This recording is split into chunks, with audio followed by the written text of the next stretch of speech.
This episode of The Dog Show features Ruby Balaram.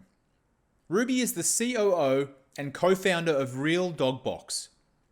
Real Dog Box is a no-contract subscription service that delivers treats and chews to your home, based in San Diego, California. Every 4 weeks, they make a new combination of food to help meet your dog's nutritional needs. They hand select and air dry a variety of proteins in small batches from locally sourced meats, so your dog can enjoy them while they're still fresh.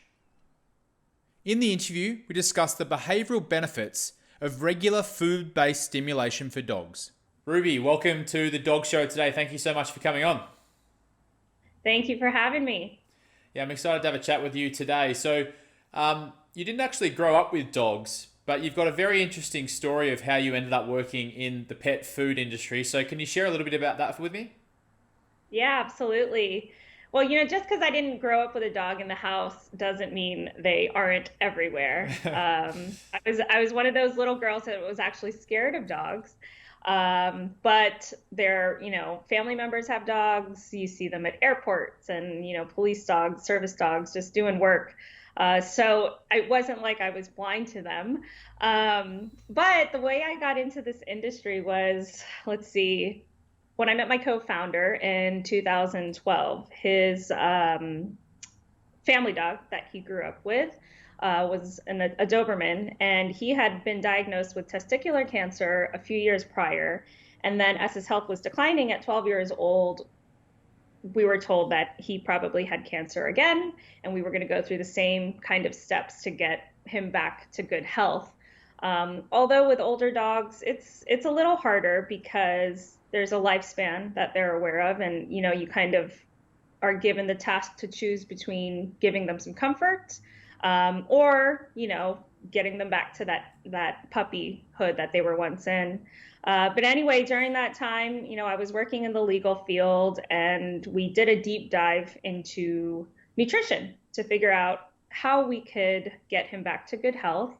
We learned about the fresh food movement, raw feeding, and decided to switch him to that diet, which, geez, it changed his life. It changed my life, because in that process, I learned a lot about the pet food industry generally, marketing practices, things that were and still are legal to do, but in my mind, not transparent, not honest, and not really the right way to help people that love their beloved four-legged family members by just telling them what to do and not, explaining why. It just didn't make a whole lot of sense to me. So long story short, as everybody's is, we learned about fresh food, and when I figured out that there was a better way to do all of this and to run a company and be honest with what is in your food and why it's good for your dogs, that's what we set out to do.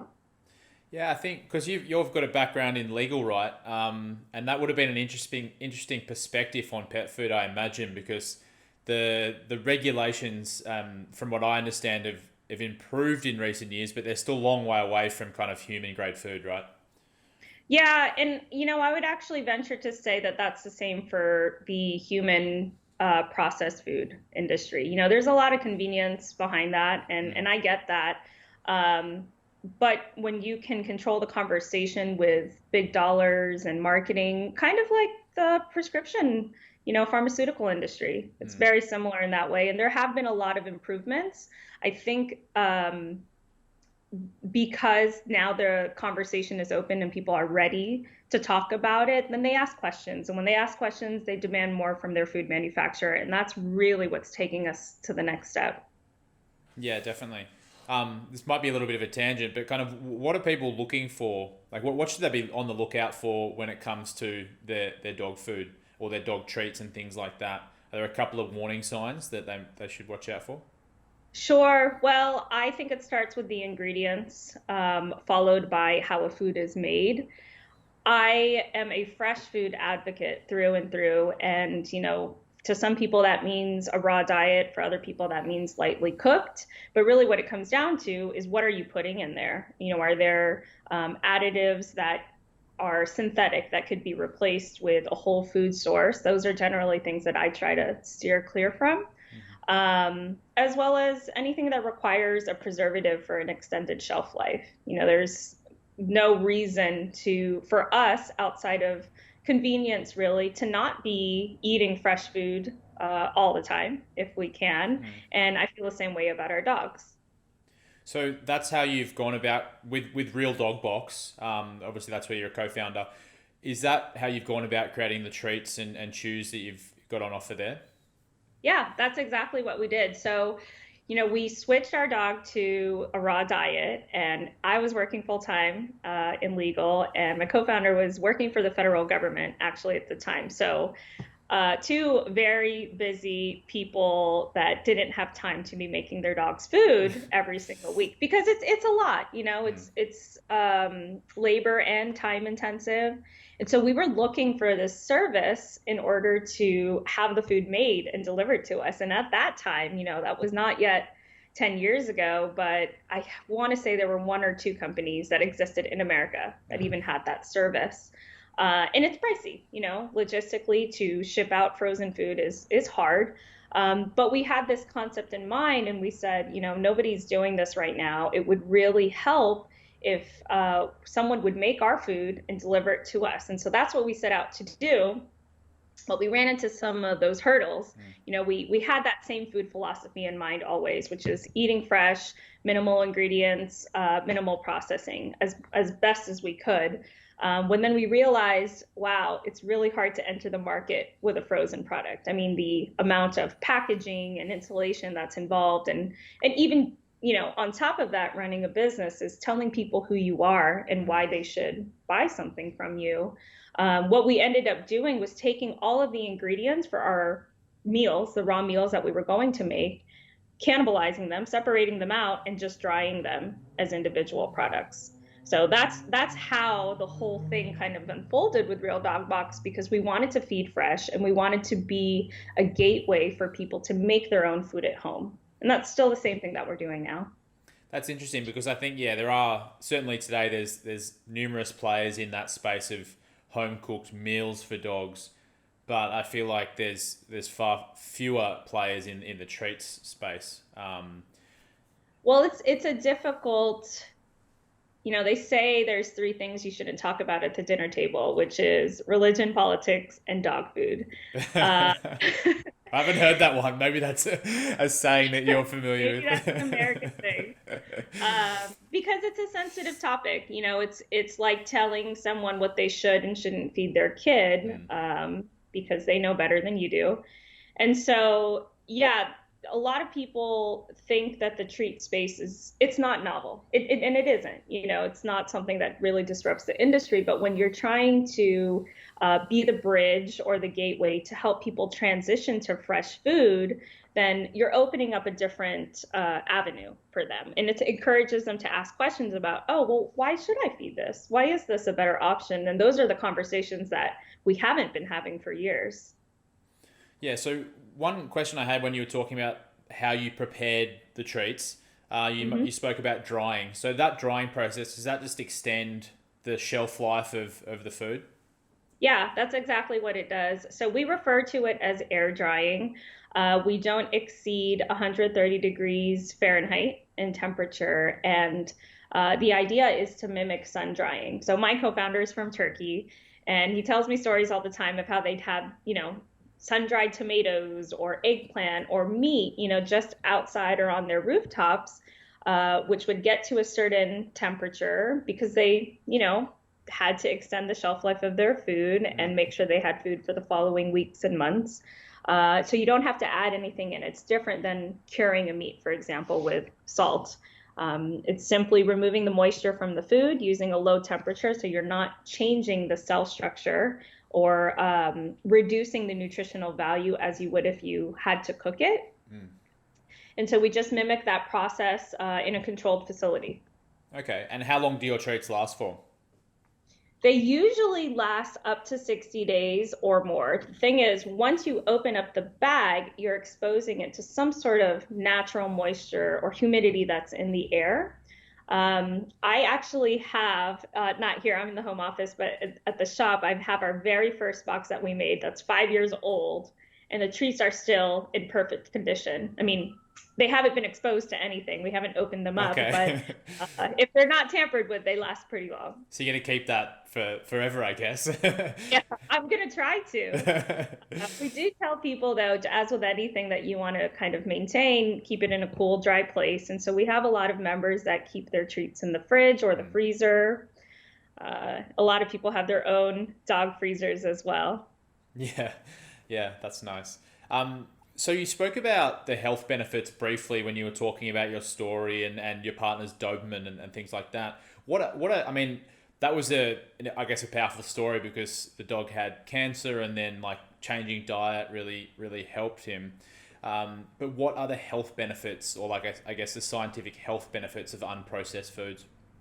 Sure. Well, really the same as ours. So anytime we consume things that our bodies don't need, we see things like obesity or diabetes, and these are a lot of these health issues are things that you see more than once. If you have one, you sometimes have another, the high blood pressure and all of that. What I have seen the best health benefit from eating an unprocessed treat or a chew are the dental benefits, Hmm.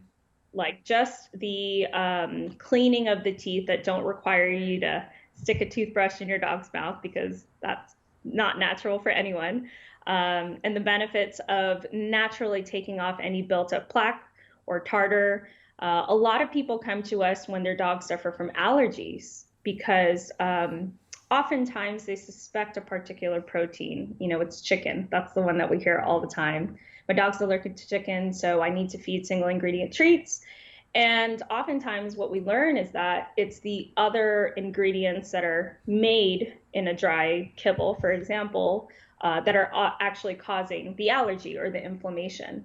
And so, any sort of inflammation, I mean, if you've experienced it yourself, I'm sure it can be anything from an itchy skin to an upset stomach, inflamed bowels. And when you don't have that, you tend to live a happier and more comfortable lifestyle. And we've seen the same thing with our dogs. Yeah, the allergies one is an interesting one. I've experienced that with my dog. We went through this whole process of trying to identify what potential foods or environmental stimulants were causing these allergies. I think in the end it turns out it's a combination, but from a food perspective, we even went from meats to it was like a feather based kibble or something like that, which was meant to be like give you the protein of the meats, but it wasn't meant to have the meats which would potentially cause the allergies. And she was still having a reaction to that food. Yeah. And we switched across to a fully home cooked diet that we chose exactly what went into the mix and all that kind of stuff. And ever since then, it's significantly helped her.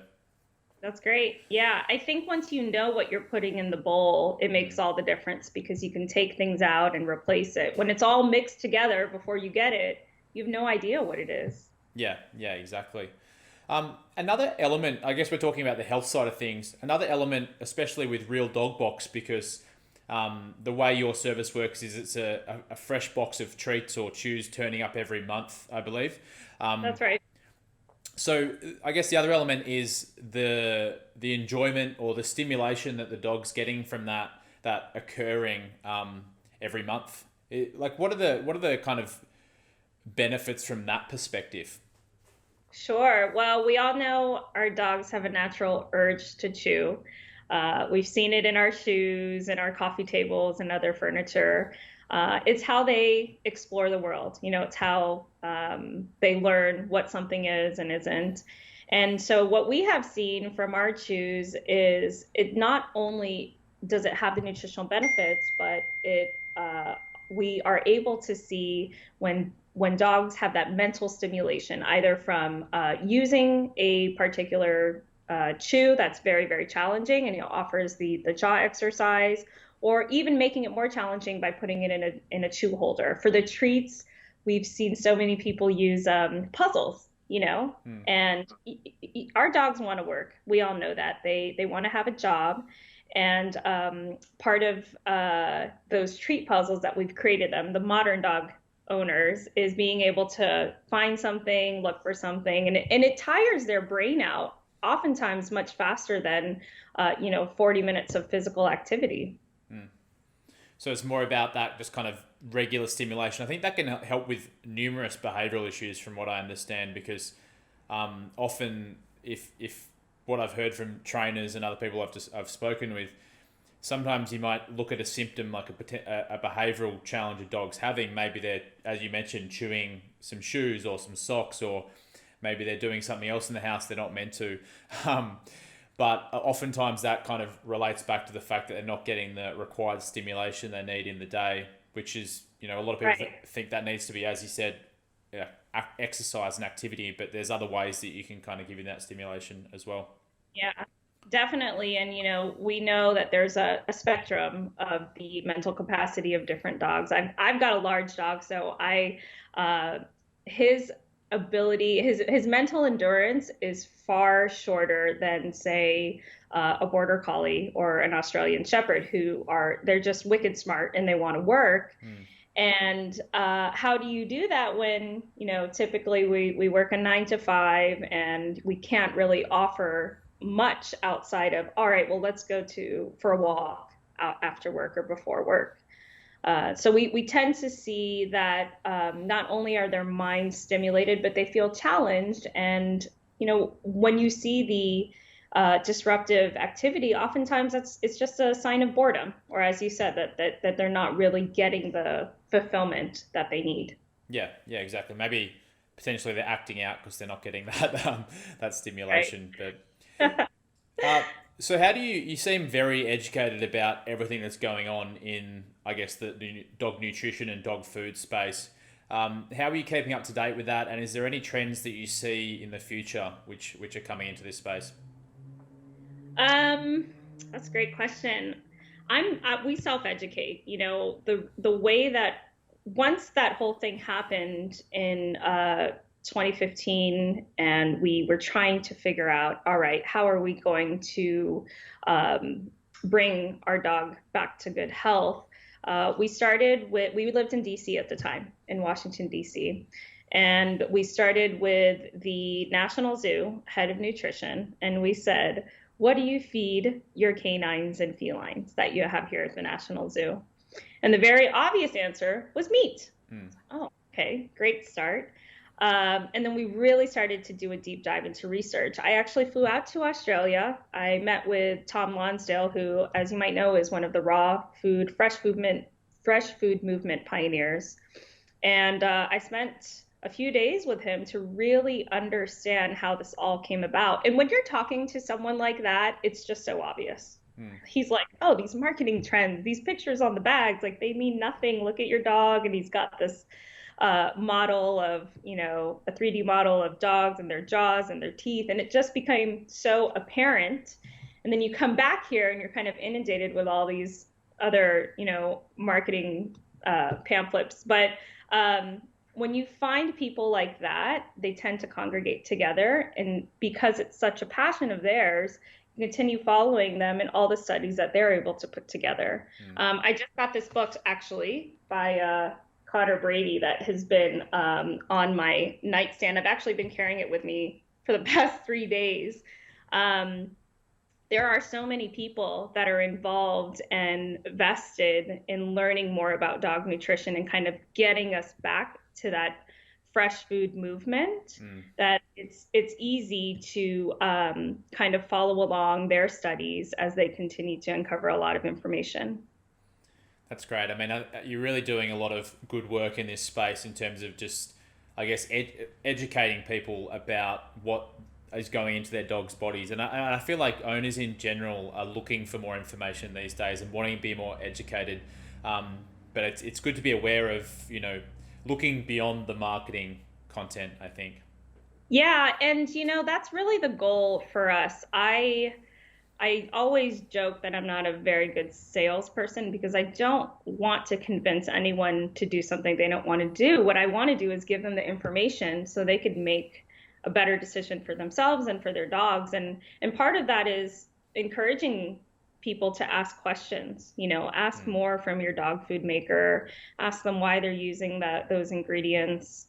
Another question you asked about the trends that I think are going to happen soon because of this, because we are opening up this conversation. Mm. I think as people become more involved with the food that they're feeding their dogs, a lot of things are going to become far more localized because they want to have that conversation. They want to have the access to fresh food. I mean, we see the trends in human food, and I think both the positives and the negatives are replicating themselves in the pet food industry.